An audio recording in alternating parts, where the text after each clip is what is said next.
land that love has found. Lifting as we climb, we got a footing now, we won't be turned around. Lifting as we climb, not a soul left behind. Hands wide, eyes on high, lifting as we climb. Lifting, want to be lifted, sacred ground, us up. Lifting, want to be lifted, footing now, up, up. Lifting as we climb, not a soul left behind. Hands wide, eyes on high, as we climb. Lifting as we climb, the sacred ground, love has found. Lifting as we climb, got a footing now, we turn around. Lifting as we climb, not a soul left behind. Hands wide, eyes on high, as we climb.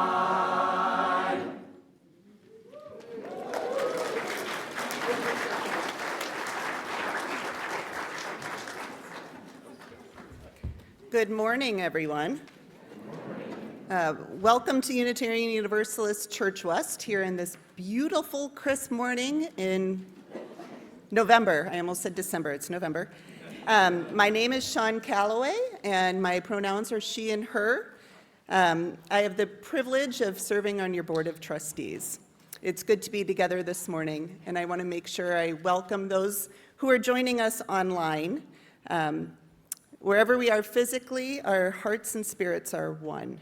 I'd also like to quickly acknowledge that we are on the traditional lands of the Seven Council Fires, Ho-Chunk, Kickapoo, Potawatomi, Menominee, Peoria, and Miami Nations, and I pay my respect to elders both past and present. If you are a newcomer, or in person or online, and you'd like to connect further, you can fill out one of our welcome cards that you'll find in your hymnal. You can also talk to me after the service or email us at visitor@uucw.org. I'd like to highlight a couple of quick announcements. Number 3 in the order of service, you'll see that there's a winter holiday donation rotation in the community room today, so you can pick up all sorts of treats. There's Christmas decorations, Hanukkah decorations, Kwanzaa, etc. So you can find something new to brighten up your holidays. There's also a potluck with a discussion next week. This is number 10 in your order of service. It's on immigration, myths, facts, and faith. It's Thursday, November 21st, and there's information there that you can to learn how to connect with that group putting on the potluck. And with that, it's going to be quick, brief. I want to welcome everyone again, and may this morning's service guide us on our path of truth and love. Thank you.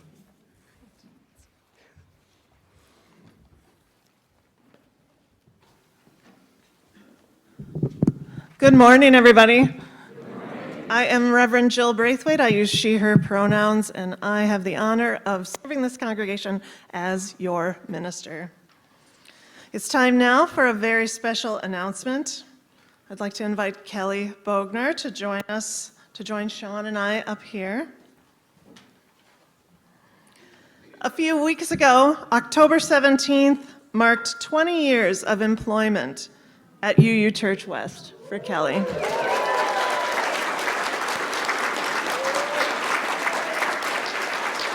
And today we recognize and celebrate Kelly's 20 years of service here. Kelly joined the staff team here in 2005 as a religious education assistant, bringing fun, education, engaging faith development to our youngest members. Later, coordinating the summer program in RE was added to her responsibilities. Maria O'Connor, who supervised her for 13 years, shares her love and deep appreciation for Kelly today. Later still, Kelly became publications coordinator here, taking responsibility for the congregation's communications efforts, while also continuing at quarter time to support the RE programs. Eventually, Kelly's focus shifted entirely to the role of communications and marketing specialist, and for the last several years, that has been her focus. Over these last 20 years, Kelly has brought terrific talent, creativity, organizational skills. We all know this, right?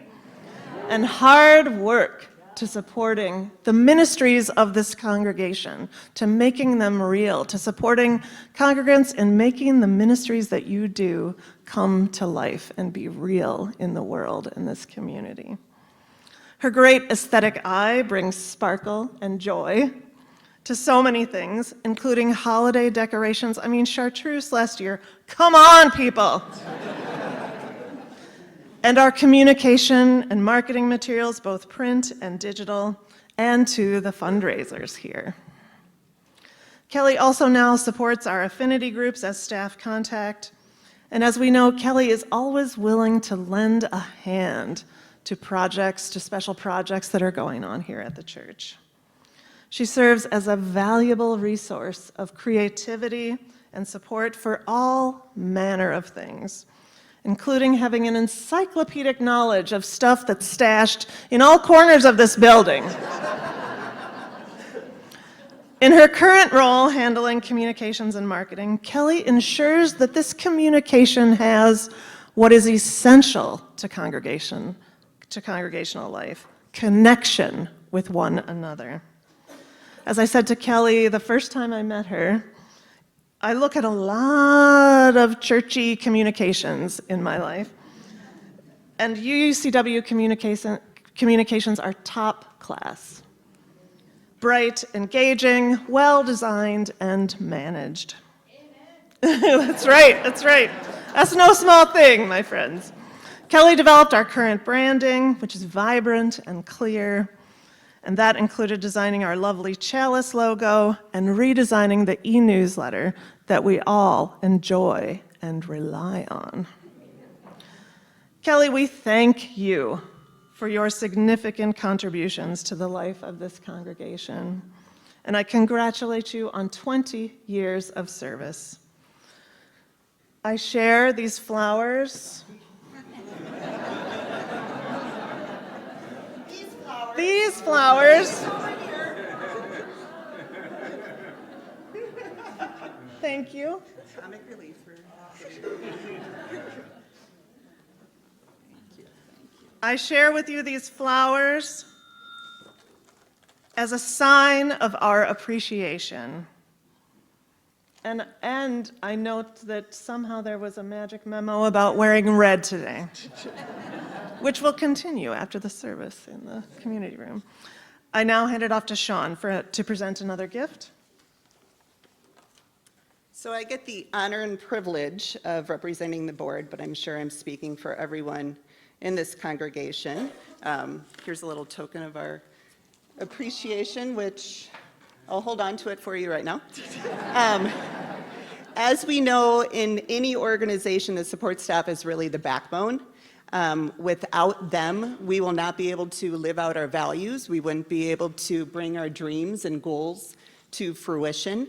And she has been our backbone for 20 plus years. So I just thank you so much for all that you've done to really help us come together as a community and grow as a congregation. So thank you. Hold on. I just want to say thank you, Sean. And I now invite all gathered here to share our appreciation for Kelly's 20 years here with a round of applause. Woo!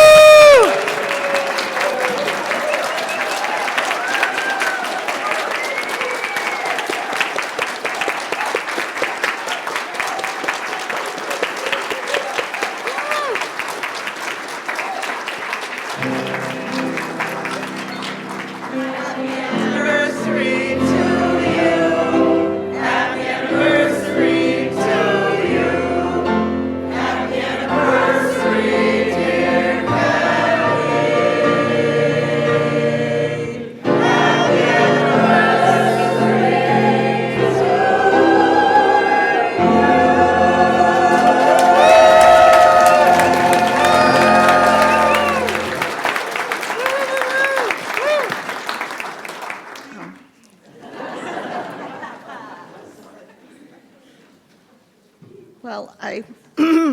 I tried really hard to write something very short so I could memorize it. However, I don't think I'm up to that. I even tried the Suzelle technique of writing on my hand. She used to always do that, and it's already fading. So I just want to thank you for this recognition, and I truly do appreciate it. And it's even hard for me to believe that it's been 20 years. It has gone by so fast. Working here at UU Church West has been such a significant and meaningful part of my life, not only to me, but to my entire family. We have all been so involved. Elliot's in the choir. My other two sons that no one knows about because they're my oldest sons, but they were here in the beginning, volunteering in summer RE. So they were recruited early, but aren't able to be here today. I have had the privilege to be teaching children in the summer program, increasing our access to our worship services, and just spreading our UU message of love and justice. And it's been an honor to work with so many talented people here on staff and with the whole congregation who are passionate and talented all along the way. I thank you for their collaboration and for making this such a special place to work. Thank you.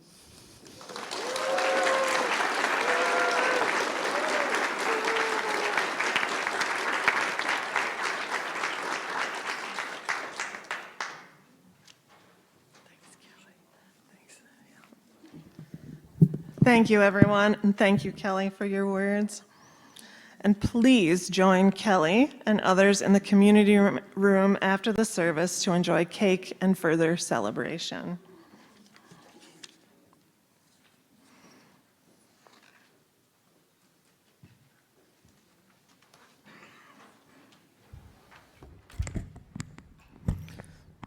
Again, please notice that the cake was color coordinated with both Kelly's and my outfits today. Completely psychic cake planning. And now I invite us all to take a deep breath, settle into presence with one another as we move into our worship time together.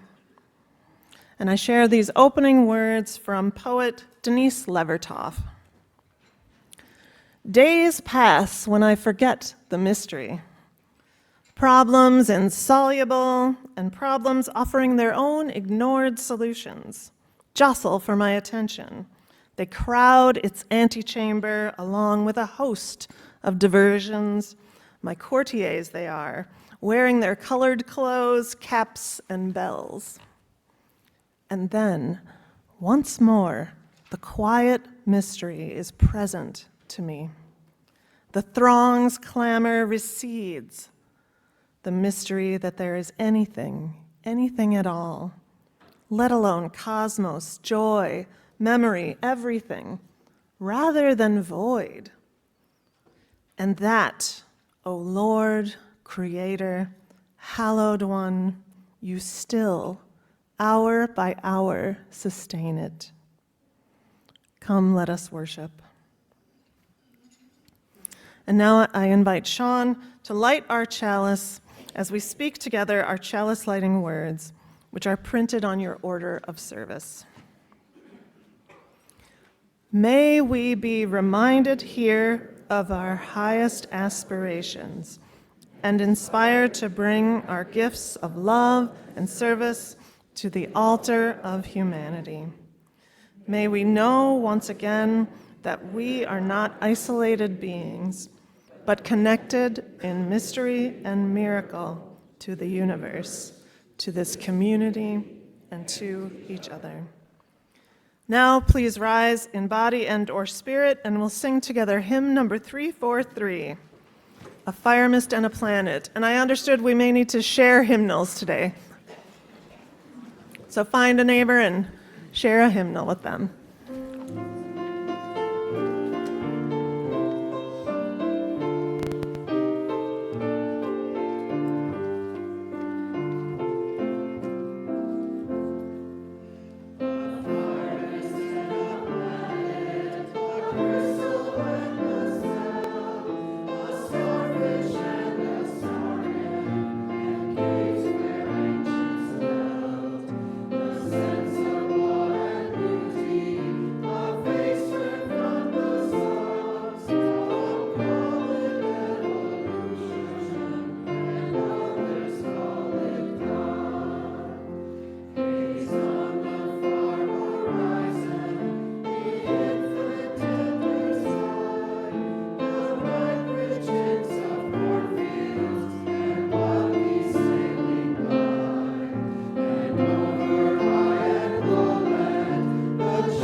Today, it is our delight to welcome and celebrate people who have made the decision to become members of this congregation.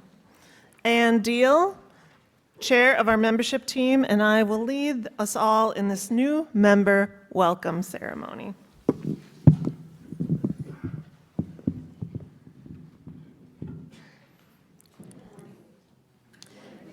The decision to join this congregation, as we know, is an important one because it indicates our desire to make a change in how we live our lives.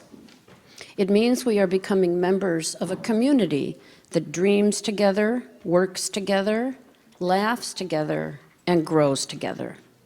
In this community, we care for one another. We share our joys and our grief. And at the heart of this community are the relationships we create with one another, relationships that are dedicated to building the beloved community. Therefore, it is with great joy that we recognize our relationships with these three newest members of UUCW. Will you please come forward as I call your names? Doris Schoenemann, Dave Mongan, and Sheila Savio. You can all just stand right over here.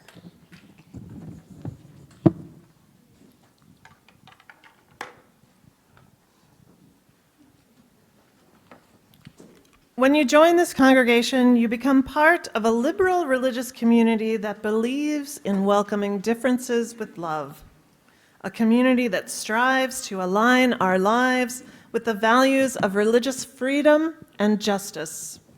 You gain the right to vote on critical decisions, a voice in shaping our future, and the authority and opportunity to be a leader among us.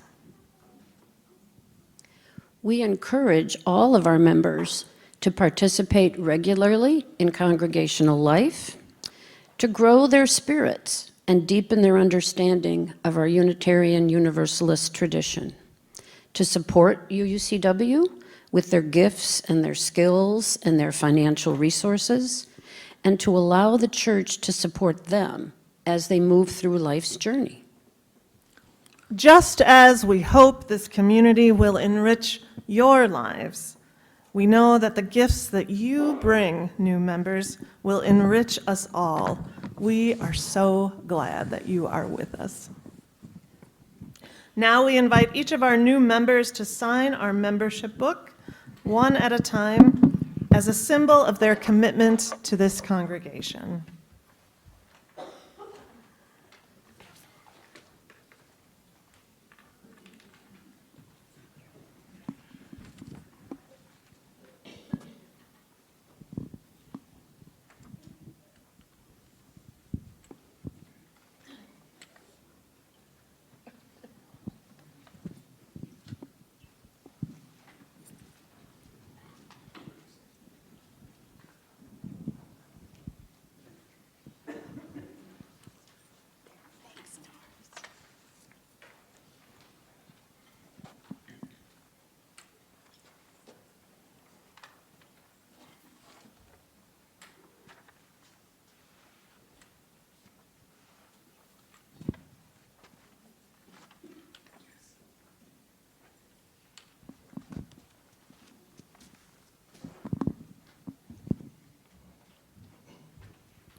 And now will all UUCW members present here today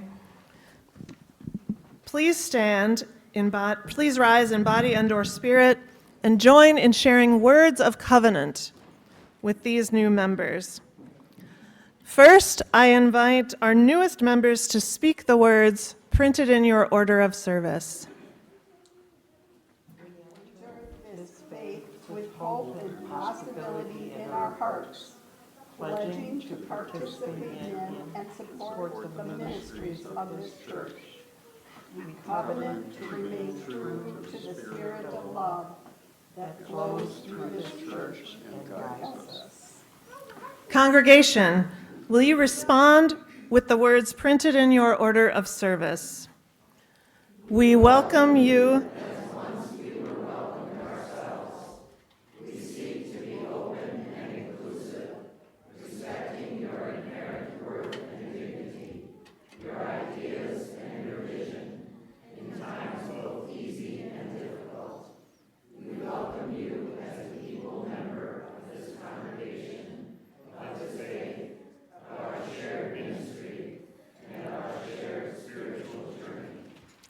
Please join me in a round of applause for these, our newest members.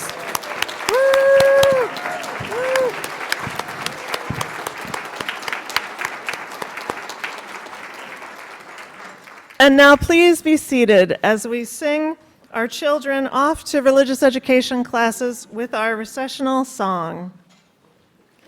As you go, may joy surround you. As you go, go in peace.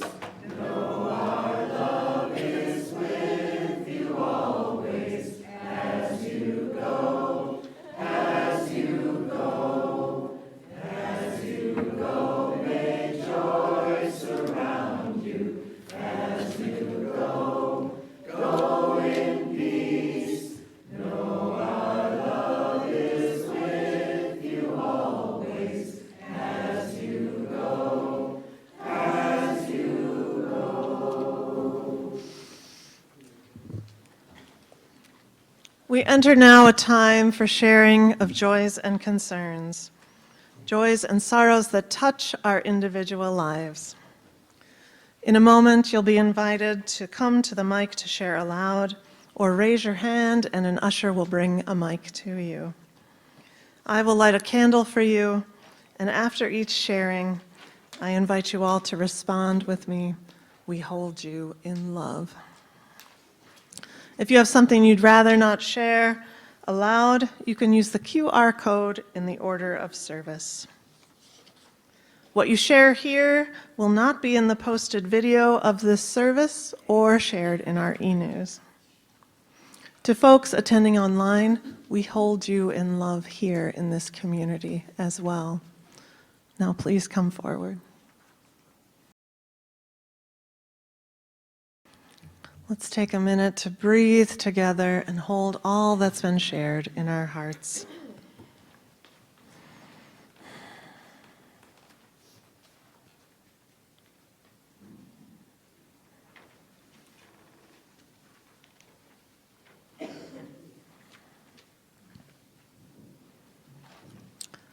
Now please remain seated, and we'll sing together the hymn, "God Who Fills the Universe," the words for which are printed on your insert.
Our reading today comes from the 2017 Berry Street essay.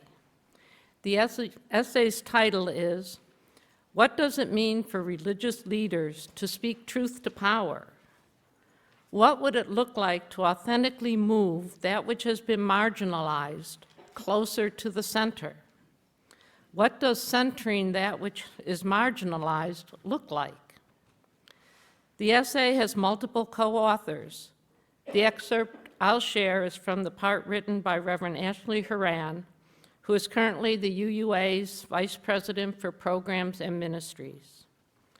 The title of Reverend Horan's section is 10 Commandments for Relevant Reparative Ministry, a reinterpretation of the Hebrew Scriptures for those of us who are white. She writes on the first commandment, "And God spoke, I am the Lord your God. You shall have no other gods but me."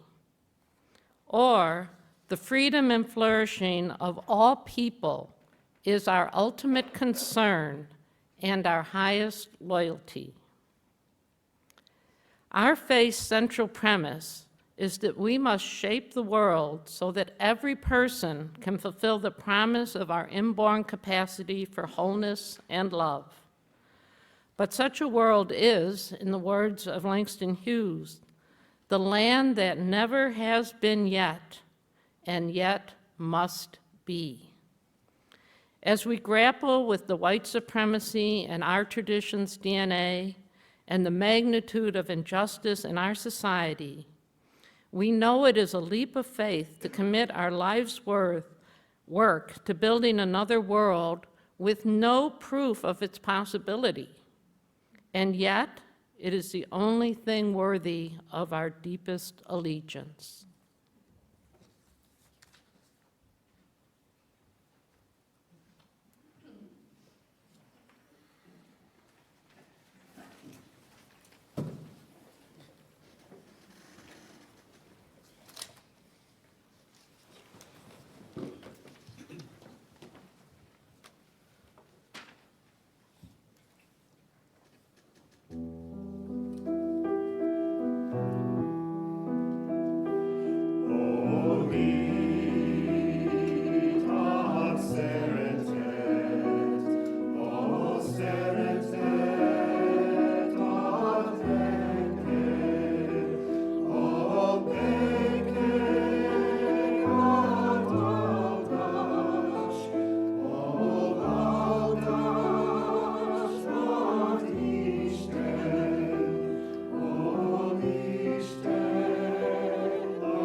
Once upon a time, there was a religious man, and one day he approached a mystic and asked, "Does God exist?"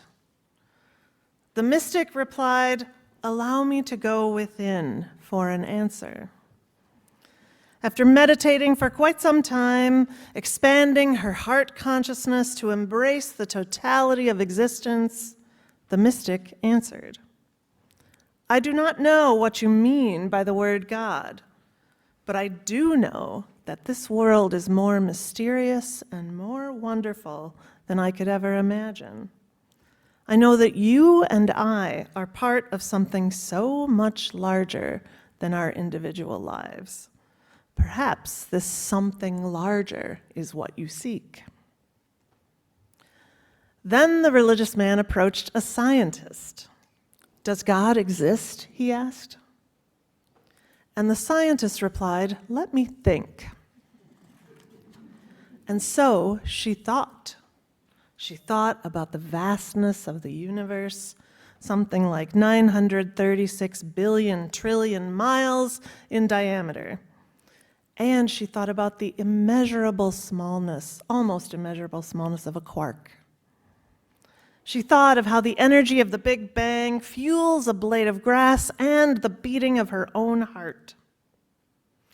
And then the scientist answered, "I do not know what you mean by the word God, but I do know that this world is more mysterious and more wonderful than I could ever imagine. I know that you and I are part of something so much larger than ourselves. Perhaps this something larger is what you seek." The religious man then thought to himself. He thought of what he knows and what he does not know.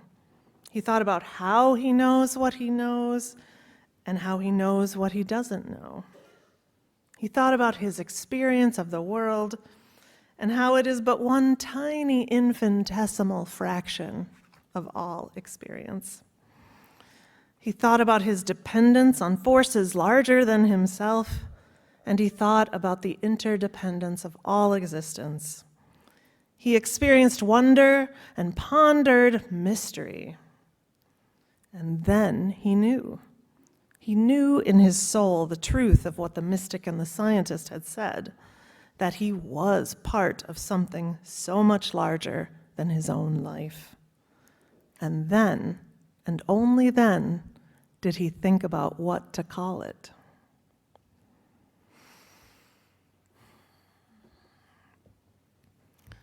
The condition of being alive brings with it many mysteries, no?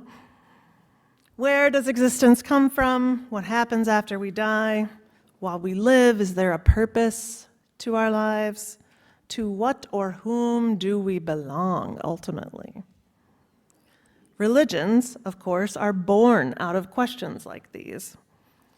Most of the world's religions offer answers that name a larger reality and or make religious and spiritual claims about the nature of life and death.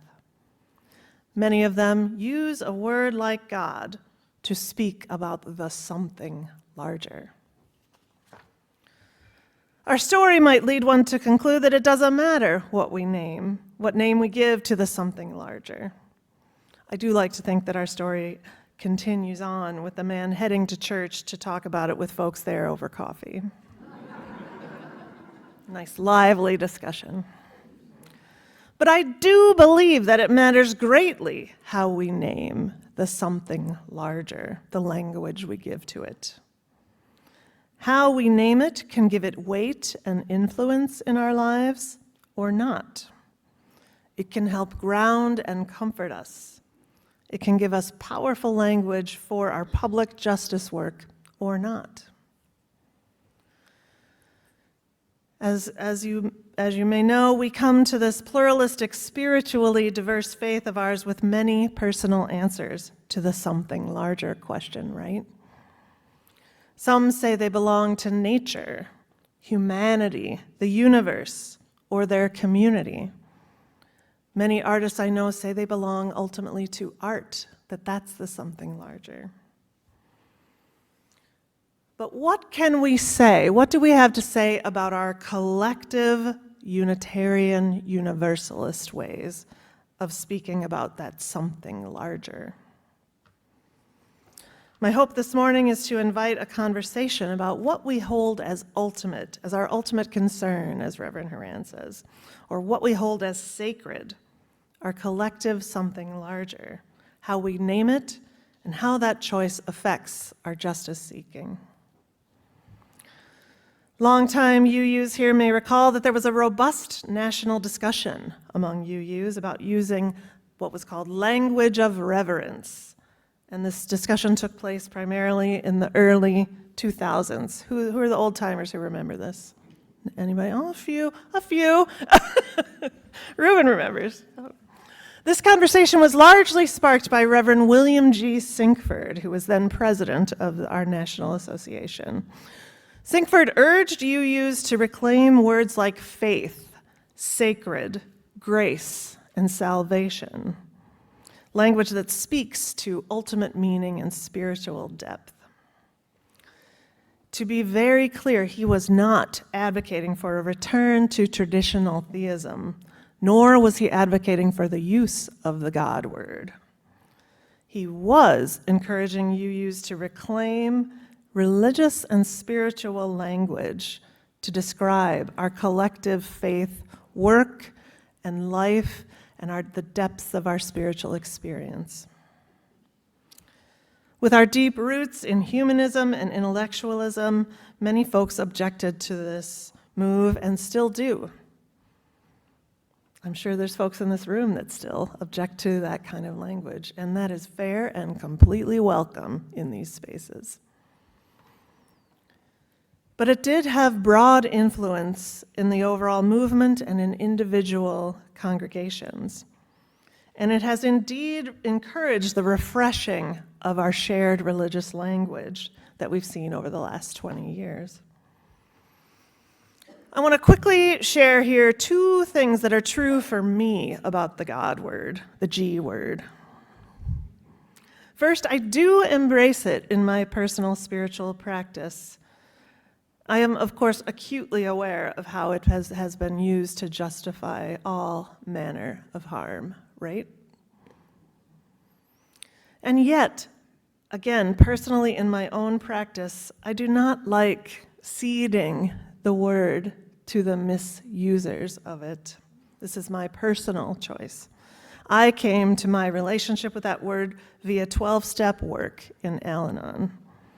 It's about doing the work of surrendering to a higher power, acknowledging my dependence on forces larger than myself, like the religious man in our story. I witness the healing power of that concept and enjoy a little 3-letter word for it in my own personal practice again. In short, again, just quickly, my idea of God has to do with the great everythingness of existence, the vast interdependent web of which we are a part and which continually renews itself. God here is not a being, but rather the power of being itself. You still with me? How we doing? A second truth for me about the G word is that I rarely, if ever, use it in my ministry practice and leadership. And it's equally true that I don't miss it. It's not a sacrifice. I am a UU in my bones, deeply committed to the pluralism of this faith tradition and the covenantal nature of it, that we bring all kinds of views to religious language.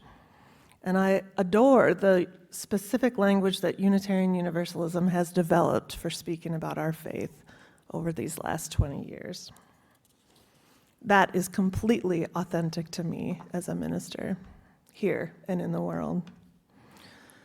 What does matter to me about religious language is that we do develop some clarity in language about our religious commitments that we do hold collectively.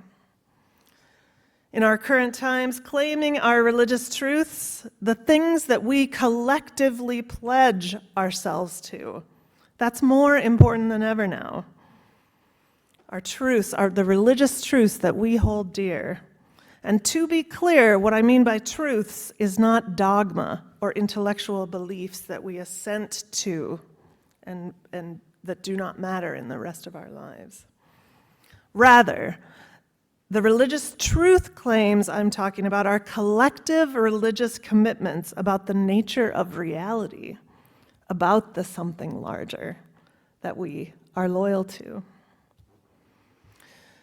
In our reading, Reverend Ashley Horan offers powerful language to the central truth claim of our faith, as you use when she writes this.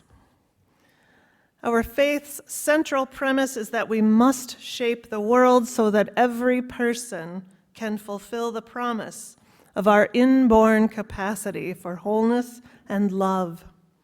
And that is the only thing worthy of our deepest allegiance. Close quote. How's that sit with y'all? This kind of religious truth claim does not prescribe one belief system or one spiritual practice that will get us to the promised land here or in an afterlife, right? Rather, this kind of truth claim comes straight out of the things that we collectively covenant to affirm and promote. We can trace Reverend Horan's language directly to our 7 principles. Combining the first and 7th principles, we might express it this way. And I like to bring the foundation of that ethical commitment into religious language. We know, here's one example of how this powerful language can work. We know that all beings are inherently interdependent. What affects one affects us all. And we affirm and promote the inherent worth and dignity of all persons, no exceptions. Boom. When we updated Article 2 in our bylaws at the national level, we added rich new language to all of this, to our shared faith commitments that I think have resonated really well across the nation, despite initial resistance in some corners.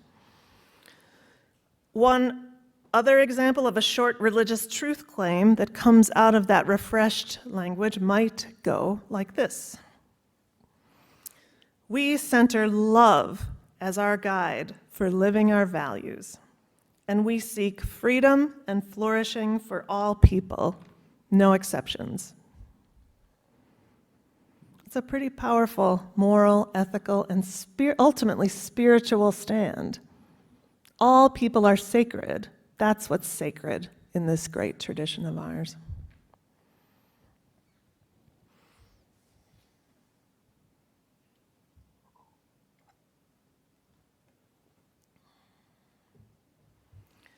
At Ministry Days and General Assembly this past June, executives of our national association spoke about the urgent necessity in this moment, this current moment we're in, of embracing our movement as an explicitly religious movement. With increasing threats to freedom of speech and religion, it's imperative that we claim the constitutional and legal protections of religion. UUA leaders called on us to not shy away from using religious language in our work in the public sphere, which does not equate to using the G word, does it?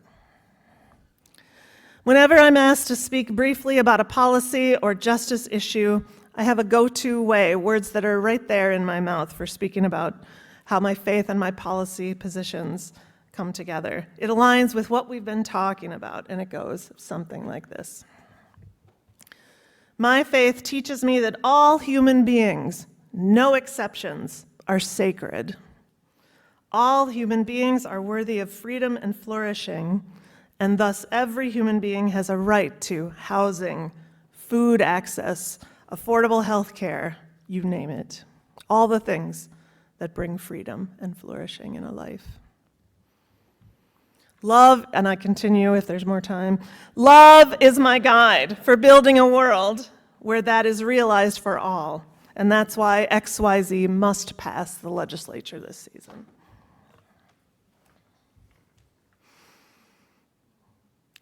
Whether you're a mystic or a scientist or somewhere in between, how does UU religious language live in your heart or on your lips? Do any of the versions I've shared resonate with you? What is your own version? I'd love to hear about it. It is easy and tempting to shy away from religious language. After I became a UU 22 years ago, it took me a few years to stop apologizing for my religion and to stop racing to qualify it. Most of my friends and family are not religious folks. And I would, try to qualify it with, it's not the gross kind. I would literally say that. And they all knew what I meant, yes. But I tell you, I am here today to claim it, to claim this religion of ours with you. And proudly so. Reverend Forest Church of All Souls in New York has written this: without a language of reverence, we will have nothing to say to people who experience wonder, who seek meaning, who long for connection with the holy. When we speak of that which is greater than we are, we lift our hearts. When we refuse to speak, we lose the words and then the sense of transcendence. He's saying that our free faith falters when we surrender the language of the Spirit to those who use it for harm. If words like faith, soul, sacred vanish from our vocabularies because we fear sounding pious or too religious, then we also risk losing the truths that those words carry. Our task is not to abandon the vocabulary of religion, but rather to inhabit it honestly and authentically with the shared religious truths of a pluralist, values, and covenant-based religion. Our task is to fill the ancient containers of these words with fresh meaning, so that our religious language nourishes life and justice in our hearts and in this broken world. Our language of reverence is not about creed or authority. It's about wonder, humility, awe, and love for the mystery that holds us all. We do not speak these words to close doors, but rather to open windows into each other and into the sacred depths of our own experience. May we together lift up our shared truth that each and every life is sacred, that all beings are worthy of freedom and flourishing, and that we must work to bring that new world into being. Let us give voice to our faith with pride and courage. May we speak it into life in our hearts, with our voices, and in our public lives. May we continue to make of this faith a beacon of love, hope, and justice. May it be so, and amen.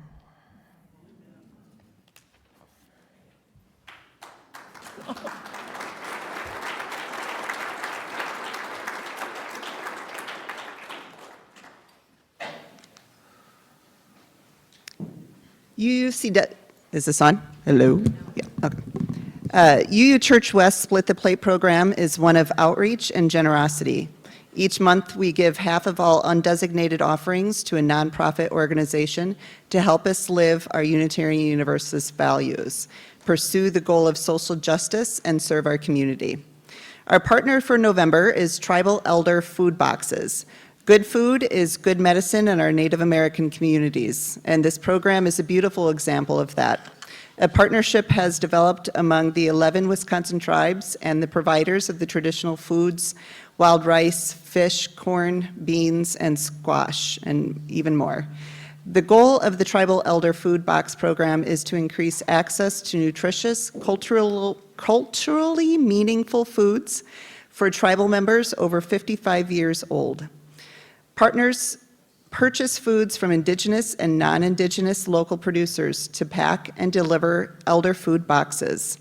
This is the kind of partner that gives both the provider and recipient a feeling of delight and fulfillment. To support tribal elder food boxes, drop something in the offering basket today, or you can go to UUCW's website, Donate tab, and select Split the Plate from the menu provided. Or you can text or mail your donation using the information found on the screen. We thank you most sincerely for your support.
Now, will you please join me in sharing our words for dedicating our offering, which are printed in your order of service. To the work of this community, which is to ground ourselves in love and joy, and to act for inclusion and justice, we dedicate ourselves and these our offerings. Now please rise in body and or spirit, and we'll sing together hymn number 193, Our Faith is But a Single Gem.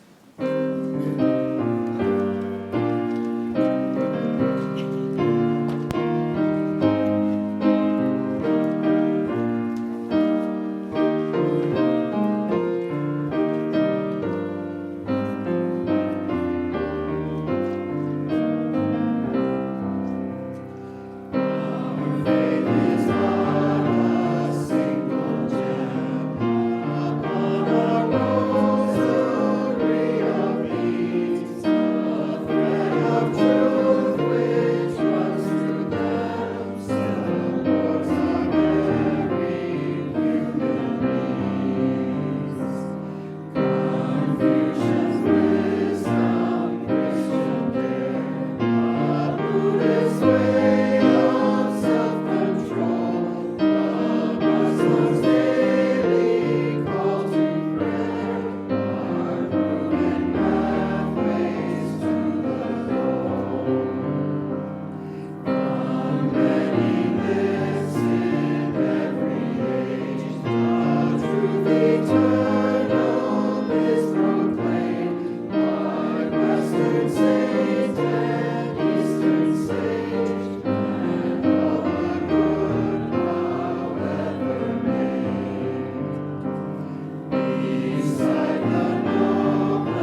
reminder to join in the community room for further celebration of Kelly Bognar's 20th anniversary at UUCW with some awesome cake in there.